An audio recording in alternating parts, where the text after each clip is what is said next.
मित्रांनो, सगळ्या स्पर्धा परीक्षांमध्ये या स्वरूपातला जो कंपाऊंड इंटरेस्ट आहे, चक्रवाढ व्याज, याच्यावरती प्रश्न विचारला जातो. हा प्रश्न अतिशय सोपा आहे.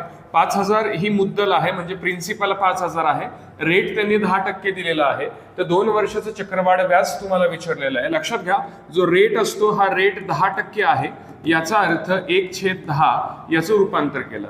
जर डाव्या बाजूला प्रिन्सिपल आणि उजव्या बाजूला अमाऊंट जर मांडले आपण, तर 10 रुपये जे प्रिन्सिपल आहे त्याला 11 रुपये तुम्हाला व्याज भरावं लागणार आहे. असं 2 वर्ष भरणार आहे तुम्ही, म्हणून या ठिकाणी 2 वेळा घेतलं. त्यांचा गुणाकार केला तर या ठिकाणी 10×100 11 121.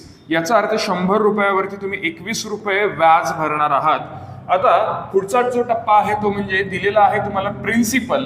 जर प्रिन्सिपल दिला असेल तर याच्यातल्या प्रिन्सिपलने भागायचं, जे आहे तुमचं 100 रुपये, आणि जे विचारलंय व्याज, आणि व्याज तुमचं येणारे 21 रुपये याने गुणायचं. या ठिकाणी 2 शून्याला 2 शून्य वरती गेली. तुम्हाला उत्तर काढण्यासाठी 50 × 21 ही रक्कम राहिलेली आहे. 0चा 0, 5×1 5 आणि 5×2 10, म्हणजे तुमचं उत्तर 1050. म्हणजे तुम्ही 2 वर्षाला 1050 रुपये व्याज फक्त भरणार आहे. That is called the compound interest. So पर्याय क्रमांक C will be the right answer. So अशाच प्रकारचे व्हिडिओ बघण्यासाठी चॅनलला सबस्क्राईब करायला विसरू नका.